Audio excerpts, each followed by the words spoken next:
Hello students. As I mentioned in the earlier sessions that I'll be taking a separate session on types of assets. So in today's session, we are going to discuss in detail the assets concept and the types of assets concept. Now, first we will cover the definition of asset. International Financial Reporting Standards IFRS defines an asset is a resource controlled by the enterprise as a result of past events and from which future economic benefits are expected to flow to the enterprise. This is the definition which is given by IFRS. Now, as per this definition, we can find out three key properties of the concept of assets. What is the first? Ownership. So basically, these are the assets which are owned by the organization. It may be government, it may be business, or it may be any individual. But these assets are owned by the organization. This is important. Ownership is important. You are not taking it on rental basis. You are owner of those assets.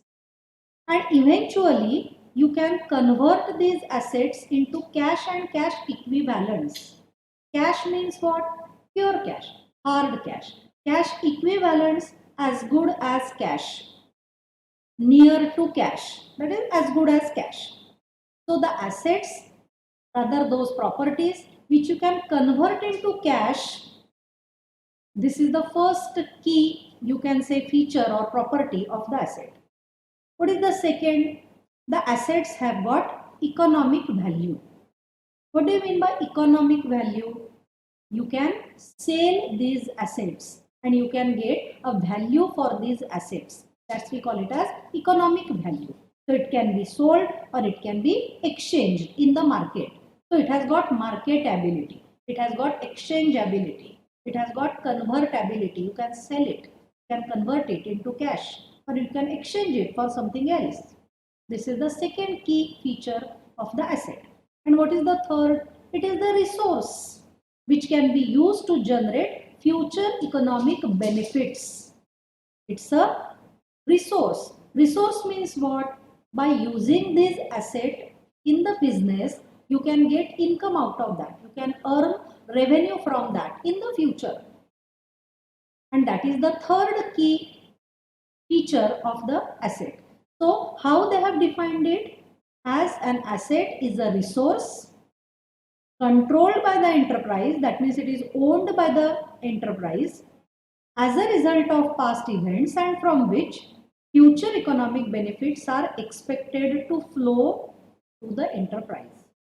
So this is how we can define the concept of assets. So in nutshell, what we can say, that asset is a resource which is owned or controlled by an individual, corporation or government with the expectation that it will generate a positive economic benefit in the long run. You are going to get the benefit out of that and in the long run. So that is more than 1 year. It is not a short term benefit. You are going to get it in the future. So this is the basic concept of asset. Next. Now, there are different types of classifications based on different bases. But most rational classification can be based on this. On three bases, we have divided the assets. First is convertibility. Convertibility into what? Convertibility into cash. Second is what? Physical existence. That means whether we can see that asset or not. And usage. How you are using that asset in the business. That is use of that asset. So based on these 3 points, how can we classify the assets? Convertibility, as I said, it can be either current assets or fixed assets. Based on physical existence, it can be tangible assets or intangible assets. And based on usage, it can be operating assets or it can be non-operating assets. Now let us discuss this in detail next.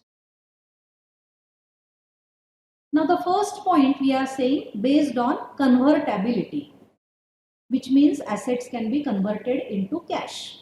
That is convertibility. How we have classified the assets? Current assets and non-current assets or fixed assets, you can call it as. Now what are current assets? These are the assets that can be easily converted into cash and cash equivalent within a year. So we are covering a period of 12 months. In 12 months period, if we can convert these assets into cash, then we say that they are current assets. These are held on a short-term basis. Short-term basis, less than a year. That is short-term basis. These are expected to be sold or consumed or exhausted through a normal operations of business in the current fiscal year, current financial year. Either these assets are sold or they are consumed or they are exhausted. They lose its existence. Through a normal operations of business, you are carrying your business. And when you are carrying your business, these current assets lose their existence. They are being used, they are being sold, they are being converted. That we call it as the current assets. So these assets are also called as liquid assets. Liquid assets as good as cash or cash equivalent. You can call it as a liquid. Liquid, what is the property? It takes the shape of the vessel in which you put it. That is called as a liquid. Here how we use that concept, that cash can be used at any time or for any purposes. So we call them as liquid. You are not required to incur any extra cash for using that asset because it's earned cash. You can use it anywhere, anytime. That is, it is called as liquid assets. And what are the examples? Cash, short-term deposits, inventory. You can cover even bills receivable, receivables, account receivables. So all these points are covered under the concepts of current assets. The second one is what? Fixed assets. They are also called as non-current assets. Exactly opposite meaning of current assets. These assets cannot be converted quickly into cash within a period of year, as we say. So they are called as long-term assets. When the assets are for a year, we call it as a short-term assets. But when they are for more than a year, benefit of which you are going to get for more than a year, you call them as a long-term assets. What are the examples? Land, building, patents, trademarks, copyrights, furniture, machinery. These are all the examples of the fixed assets. Okay, so these assets are used in the normal operation of the business. You have to carry your business, and to carry the business, you need all these assets. So we call them as a fixed assets. Now suppose we take it the base of physical existence. So based on physical existence. What do you mean by physical existence? You can see those assets. You can touch those assets. That is called as having the physical existence. Based on this, there can be again two types, tangible assets and intangible assets. Tangible assets, these assets have physical existence, which we can touch, which we can feel, which we can see them. The example is what? Land and building, cash, inventory, marketable securities, etc. Intangible assets, these are the assets that lack physical existence. They do not have the physical existence. We can't see them. We can't touch them. We have to just feel them actually. So goodwill, patents, brand, copyrights, trademarks, licenses, intellectual property rights, all these can be covered under the concept of intangible assets. Now students, if you see the first base, that is convertibility, then there it is fixed assets and the current assets. When we say fixed assets, then under fixed assets heading, I have taken patents also. But when we are taking the base of physical existence, the patents have gone in intangible assets. So what is important? The base on which we are classifying the asset. Patents is basically intangible asset. But if you are taking a base of convertibility, then they go in the fixed assets.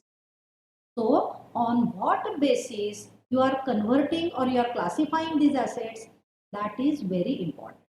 Okay. Next. Third, if you make classification based on usage, usage means what? Means the purpose for which the asset is put or used for business. That we call it as a usage. Based on this, we can have two types: operating assets and non-operating assets. What do you mean by operating assets? These are the assets that are required in the daily operation of the business. These assets are used to generate revenue for a company's core business activities. Now, if we see over here, then it is cash, it is accounts receivable, it is building, it is patents, it is goodwill. So all these assets we are using in our operations of the business for our day-to-day carrying of the business, and these assets are generating revenue for the business. See the goodwill point in the earlier case we have covered in intangible, but if you cover it as a based on usage, we are covering it in the operating assets. So assets are going to be same obviously. Whether it's a current asset, whether it's a non-current asset, whether it's a fixed asset, whether it's an intangible asset, tangible asset, the huge list of asset is going to be same. Goodwill, land and building, plant and machinery, furniture, fixtures, vehicles, loose tools, investments, stock, debtors, BR, prepaid expenses, cash, patents, trademarks. These are all the assets, huge list of assets. But under which category you are going to divide it, that is just a matter of convenience, or from business point of view, what they feel important, based on that they go for the classification. Then we say as non-operating assets. Now these are the assets that are not required for daily business operations, but still they can generate revenue. For our day-to-day working of the business, we are not using these assets. For example, fixed deposit, what you have kept in the bank. For running your business, you don't need that fixed deposit. But you are going to generate interest from that, from those fixed deposits. So they are called as non-operating assets. Short-term investments, marketable securities, vacant land. If you own a land and it is vacant, you are not carrying any business on that. But it's your investment, it's on your name, so it is your asset, it is your property. From that land also you can generate the income. So that is non-operating. So operating basically means what? For your day-to-day operations of the business. And whatever income you generate from those, that we are covering under operating assets concept. Okay. Then next, fictitious assets. Just word fictitious asset, try to understand. Fictitious means what? It is bogus. So basically this is not our asset. This is not our asset. Try to understand this concept very, very soon. Basically this is not our asset. Then why I call it as an asset? Because I am showing it on the asset in the financial statement. I show this item in the financial statements, that means in the balance sheet, on the asset side. Why I show it on the asset side? Because when I incur this item, I give debit to this item. That means when I pass an entry, I give debit to this particular item. For example, preliminary expenses. What are preliminary expenses? When any company is formed, newly formed, then it has to incur huge expenditure, which we call it as a formation expenses, so called as preliminary expenses. huge amount is required to be incurred on these expenses. Now these preliminary expenses or these formation expenses, when they are paid, what entry you pass for that? You pass the entry as preliminary expenses account debit to cash account. Preliminary expenses account debit to cash account. In the entry, preliminary expenses account is debited. So you have to show this item somewhere on the debit side. You have got two options. Either you can show it to the profit and loss account debit, or you can show it on the asset side, because both have debit sides. Now, if you take this complete amount on the profit and loss account of a particular year, then what will happen? The amount is huge and you are debiting it in a particular financial year, the benefit of which you are going to get for so many years. You are going to get the benefit for so many years. Preliminary expenses is not an expenditure of 1 year only. You have paid advertisement, and advertisement expenditure is made for 3 years. So you are going to get the benefit of that item for 3 years. Then how can you treat it as the expenditure of only 1 year? Logically also that is wrong. Accounting point of view also, if you debit such a huge expenditure in one financial year, then there will be a huge loss for that particular year. So that is not correct. Then the only option left is what? You have to show it to the asset side. Show it on the asset side. So the item appears on asset side, but basically that is not asset. It's a fictitious asset, bogus asset, just because it has got debit in the entry. Then what is done with this particular amount? A special typical word is used for this, that is called as amortization, or it is amortized. Amortized means what? That amount is spread over many years, and a small part of that is transferred to profit and loss account. So suppose you have incurred 1 lakh amount on preliminary expenses, and directors take a decision that this 1 lakh amount we will write off in 10 years.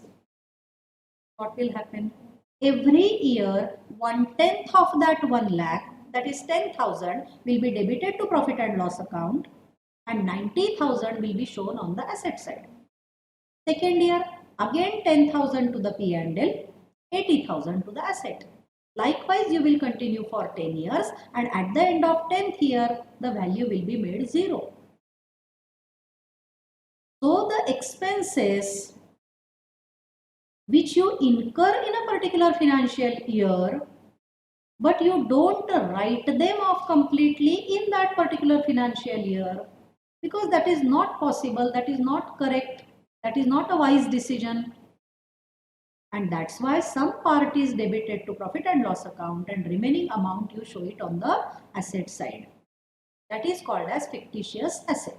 So preliminary expenses, discount on issue of shares or debentures, advertisement expenditure, these all are covered under the concept of fictitious assets. So what I have written, that these are not assets at all, but they are shown on the asset side in the financial statements for the time being. Temporarily, you are showing it on the asset side. In fact, they are expenses and losses which for some reason couldn't be written off during the accounting period of their incidence. Incidence, when they have happened, when they have taken place, when they have paid. In that year, we can't show them completely in that financial year's profit and loss account. So we show them on the assets. Then what is done? They are written off against the firm's earnings in more than one accounting period. It means they are amortized. And then these are all the examples. So definitely I am sure that students, you must have understood all these types of accounts. So just one small part. Next. What is the importance of this assets classification? Why any organization should make this classification? Classification of assets as to current assets or fixed asset is important for understanding net working capital of a company. What is net working capital? It is difference between current assets and current liabilities. That is called as net working capital. And what is the importance of working capital? Working capital is the day-to-day cash or cash equivalents, what you need for carrying your business. You should have sufficient working capital, then only you can continue your business comfortably, which we call it as liquidity of the business. I have got huge properties, but monthly salary I cannot pay in time. Amounts due to creditors I cannot pay in time. What is the use of those huge properties? That means you are facing liquidity problem, working capital problem. And how you find out working capital? Difference between the current assets and current liabilities. So obviously organization should know, should classify that these are my current assets and these are my fixed assets. For calculating working capital, this asset I am not going to take and this asset I am going to take because I am treating it as a current asset. Same logic goes for the current liabilities. Okay. So for net working capital, you should understand this. What can be the second point of importance? Classification of assets as to tangible and intangible helps to assess its solvency and risk. Always two positions every company has to concentrate. One is the liquidity position and second is the solvency position. Solvency position, how strong you are with your fixed assets, with your tangible assets. How strong enough you are to pay your long-term debts. Short-term position, liquidity position. But long-term position, solvency position. And this solvency position you can understand only from these fixed assets or tangible assets and intangible assets. From risk point of view, from solvency point of view, this classification becomes important. And what is the third point?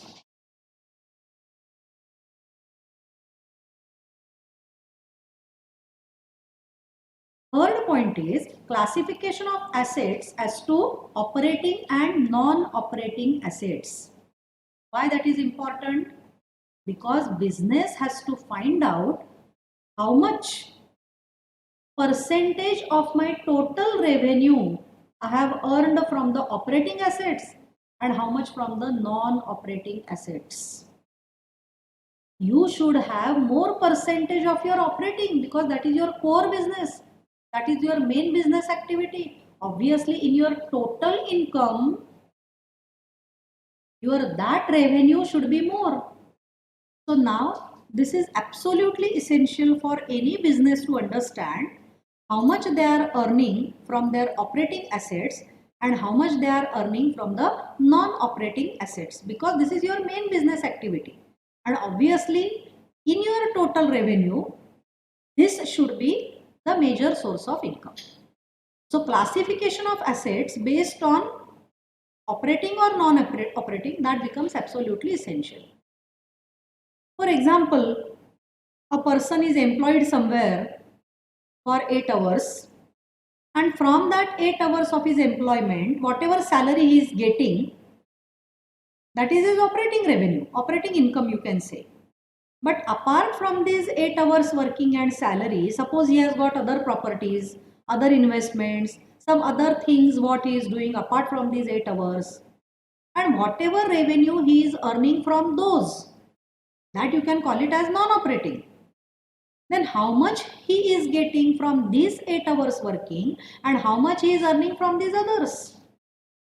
If this 8 hours revenue is less as compared to these other earnings, then what is the point in working for those 8 hours?